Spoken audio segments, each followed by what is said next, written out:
आज मुझे आप लोगों को कुछ बातें बतानी है, तो ध्यान से सुनिएगा। जैसे सबसे पहला कि ध्रुव कोम तज अग्र आगी है, चित्त में अति सुख जाहि, ध्रुव तिनके नाशत तुरत, अग्र न वष्ट हवै जाहि। इसका मतलब क्या जानते हो? कि जो भी आदमी या मनुष्य कोई भी, जैसे उसका प्रैक्टिकल काम जैसे, या फिर उसका प्रेजेंट, या उसकी कितनी औकात है, अगर उसको सोचने के बजाय कुछ और वो सोच रहा है, जितना उसकी औकात है उससे भी ज़्यादा अगर वो सोच रहा है, वह मनुष्य जो सोचा था, मतलब जो उसके लिए बना था इस दुनिया में, वो भी नहीं मिलेगा उसको। और जो सोच रहा है बड़ी दूर का, इमेजिन कर रहा है डेली, वो तो भूल ही जाए। ठीक है। अब जैसे दूसरा पॉइंट क्या है? अनृत साहस मूदता, कपटरु कृतघ्न आय, निर्दय तरु मलिनता, तियमे सजय रजाय। इसका मतलब क्या जानते हो?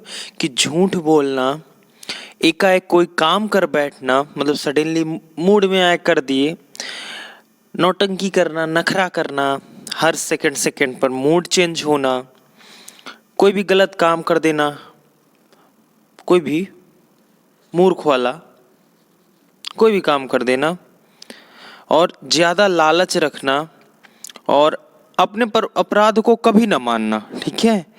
और निर्दयता में तो सबसे आगे, ये जो पॉइंट्स मैंने बताया ना, ये हर फीमेल के अंदर होता है, अपने से पराये के लिए, अपने पर्सनल के लिए नहीं, अपने से पराये के लिए।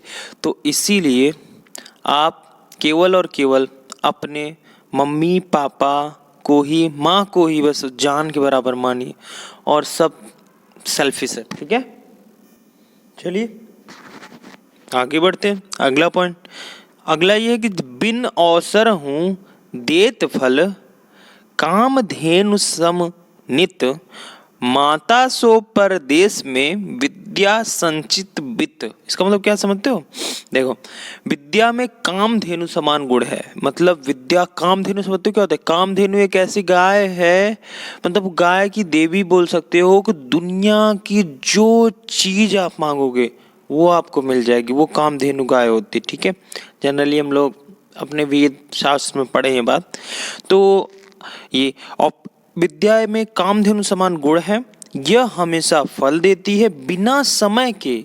जैसे फल होते हैं ना आपके, आम के फल हुए या जो भी फल हुआ, वो सब टाइम टू टाइम अपना देते। मतलब जैसे अगर तुम ध्यान से सोचो तो आम का सीजन आता है, फिर केले का सीजन आता है, तो सीजन बाय सीजन सब चीजें होती हैं।